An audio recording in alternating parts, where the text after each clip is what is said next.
የፈጣሪ ኃይል የሌለበት የተረሳ እና ሲኦልና ገነት አድርገን የኛን አጥረን የተቀመጥን መሆናችን ድብቅ አጥፊዎች ያደረገን ይመስለኛል። አሁን እዚህ መምጣቱ በተወሰነ መልኩ እንደ ወንጀል ነው የሚታሰብብኝ።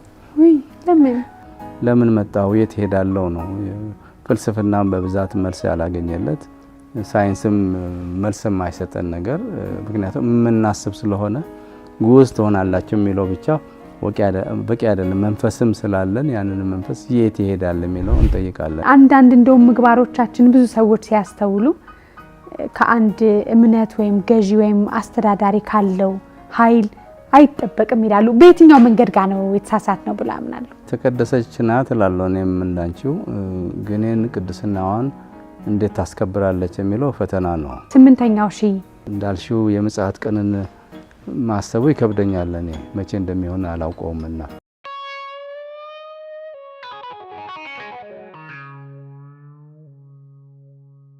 እንደምን ውላችኋል? በያላችሁበት ጥሩ የምታርፉበት የምትማሩበት አዲስ ነገር ሰንቃችሁ ሳምንታችሁን የምትጀምሩበት ሰንበት እንዲሆን እመኛለሁ። ፈትልና ወግ ከመቅዲ ጋር ነው። እንደምታዩት እንግዲህ ፈትላችን ከገበሬው ተለቅሞ ወንድም ሴትም ለፍቶበት ተጠቦበት አምሮ ልክ አሁን እንደለበስኩት እንደሊያ ፈትል ውብ ሸማ ሆኖ እስከሚደርስ ድረስ ብዙ ኃይል ብዙ ዕውቀት ብዙ ሐሳብ ይጨመርበታል። እኛም እንግዲህ በፈትልና ወግ ሰዓታችን ከሙያቸው ከተሞክሯቸው ጥሩ የኖሩት በህይወት ከገለጹት ሰዎች ደግሞ ታሪክና ህይወት ጉዞ ተምረን እንዲህ ውብ የሆነ ማንነት እንዲኖረን እንደክማለን እንጥራለን። ከዛ ውስጥ አንዱ ፈትልና ወግ ከመቅዲ ጋር የተሰኘ ፕሮግራም ነው ብለን ጀምረናል። ጥሩ ቁም ነገር ታገኙበታላችሁ። ዛሬ የምናነሳው የሰዎችን ህይወት የሰዎችን ማንነት በርብረ ፈትሸ ጥልቀቱን የምትለካበትን ያህል ራስ ላይ ብትመረምር ብትፈትሽ ጥልቅ የሆነ ደግሞ ምርምር ብታደርግ ዓለምን የማሸነፍ ትልቅ ኃይል አለ። ድካምህ ብርታት ደግሞ ድካምህ የሆነበትን ደግሞ ለይታ ያወቀ ቀን ታተርፍበታለህ ወይም ልህቀት ላይ ትደርሳለህ ነው። እዚህ ደግሞ የጋበዝኩላችሁ ትልቅ እንግዳ ናቸው። ፕሮፌሰር አህመድ ዘካሪያ ይባላሉ። በሀገር እርቅ በሰላም እሳቸው በተገኙበት ሁሉ ሰላም የሚነፍስ ያላቸው ኃይል የሚጋባ ትልቅ ሰው ናቸው። እንዲሁ ደግሞ ባህልና ታሪክ ላይ ምርምር አድርገዋል። መምህር ነበሩ። በጥቂቱ ነው ያስተዋወቅኳቸው። ፕሮፌሰር አህመድ ዘካሪያን ወደዚህ እንጠራቸዋለን።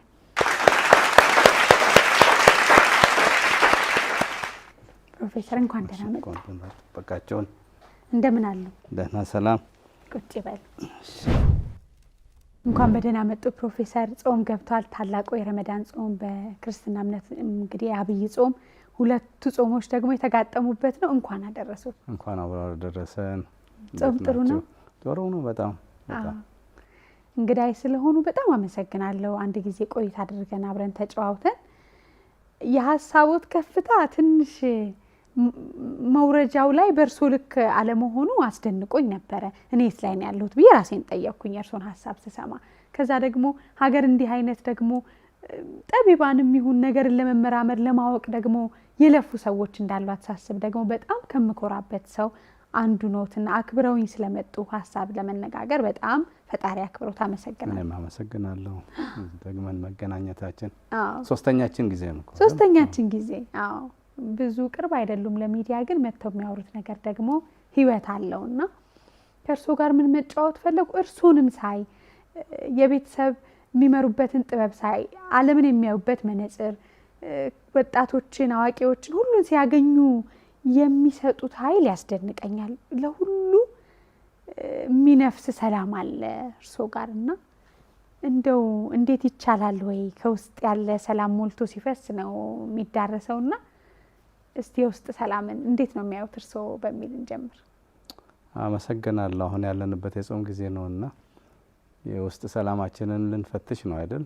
ሁለታችንም አንድ ላይ ገጥሞናል ፈጣሪ። ሁላችንም የእምነት ሀገር ናትና ኢትዮጵያ የውስጥ ሰላማን የምትፈልግበት ጊዜ ነው እና በአመት አልፎ የሚመጣው በወር አንዴ በእኛ በእናንተም 40 ቀን በላይ በየሳምንቱም አለን። እኛም እንጾማለን እናንተም ትጾማላችሁ። ግዴታ ያልሆነ ሰኞና ሐሙስ ቀን እንጾማለን። እነዚህ በአጠቃላይ የሚጠቅሙን ምንድነው? ለመረጋጋት ነው። የዓለምን ችኩልነት፣ ሩጫ፣ መጠላለፍ፣ ችግሮችን ማብዛቱን እንድንተወው አሁን በእስልምናው 12 ሰዓት ገደማ ነው የምንጾመው። ግን የምንጾመው ምግብ አይደለም፣ ምግብ ብቻውን አይደለም። እሱን ብቻ የሚያስብ ከሆነ ለፈጣሪ ምንም አይደለም ይላል ፈጣሪ መጽሐፋችን ላይና የምንጾመው በአይናችን፣ በጆሮአችን፣ በአስተሳሰባችን፣ በድርጊታችን በሙሉ መጾም አለብን እና መጥፎ ነገር ላለማየት መሞከር፣ መጥፎ ነገር ላለመስማት፣ ላለማራባት።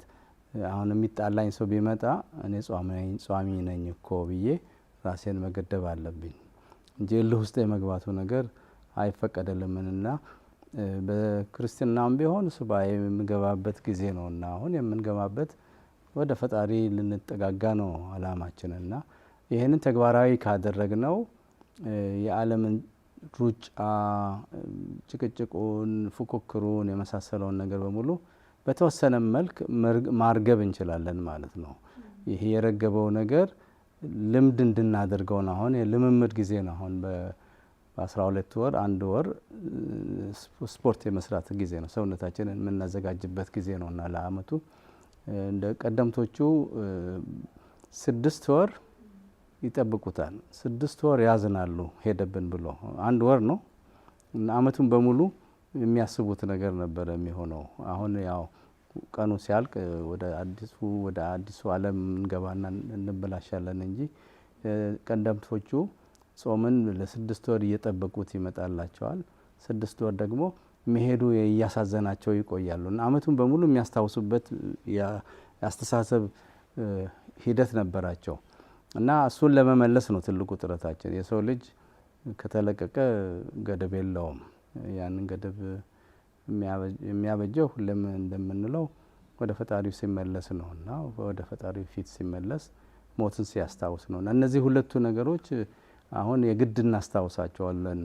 በጾማችን ጊዜ በየቀኑ ፈጣሪን እናስታውሳለን። ፈጣሪ ተመስገን ለዚህ አበቃኸኝ የሚለው የመጀመሪያውን ቁርስ የምንበላበት ጊዜ የምንጠጣትን ውሃ እናመሰግናለን ማለት ነው። ምክንያቱም ሰውነታችን በተወሰነ መልክ ርቦናል ማለት ነው። ያንን ለማርካት የፈጣሪን ጸጋ የምንቋደስ መሆናችን እየተሰማን ስለሚሄድ እነዚህ ናቸው ሊያረጋጉን የሚችሉት መንፈሶች ብዬ የማስበውና የተቀረው የሃይማኖት አባቶች ምክር ነው።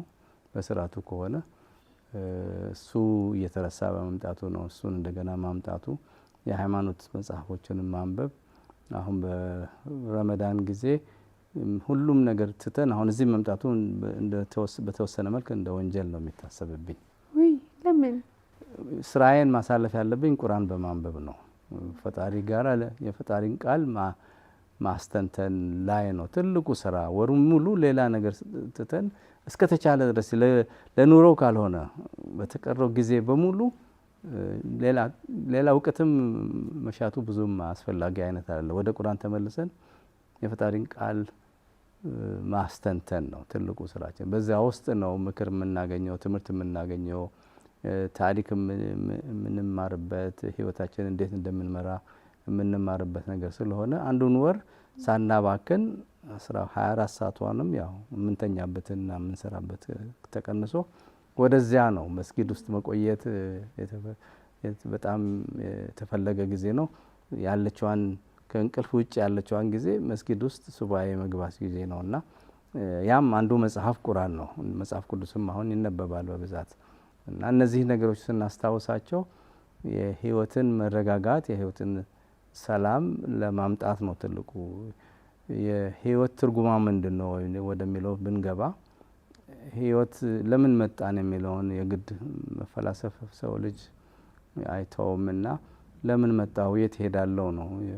ፍልስፍናም በብዛት መልስ ያላገኘለት፣ ሳይንስም መልስም አይሰጠን ነገር ምክንያቱም የምናስብ ስለሆነ ጉዝ ትሆናላችሁ የሚለው ብቻ በቂ አይደለም። መንፈስም ስላለን ያንን መንፈስ የት ይሄዳል የሚለው እንጠይቃለንና ለምን ተፈጠርኩ የት ይሄዳለሁ እነዚህን ለመመለስ እስካሁን ያለው መልስ ሃይማኖት ውስጥ ነውና ያለው ወደ ፈጣሪ እመለሳለሁ፣ ሂሳብ ውስጥ እገባለሁ፣ ጥፋትና ልማቴ ይመዘንልኛል የሚለው ውስጥ ስለምንገባ ይሄንን ካሰብ ሁሌም በተግባር ካስመሰከር የሰላም የውስጥ እርካታ ይገኛል ብዬ ነው የማስበው። እንዴት ናችሁ? ደህና ናችሁ?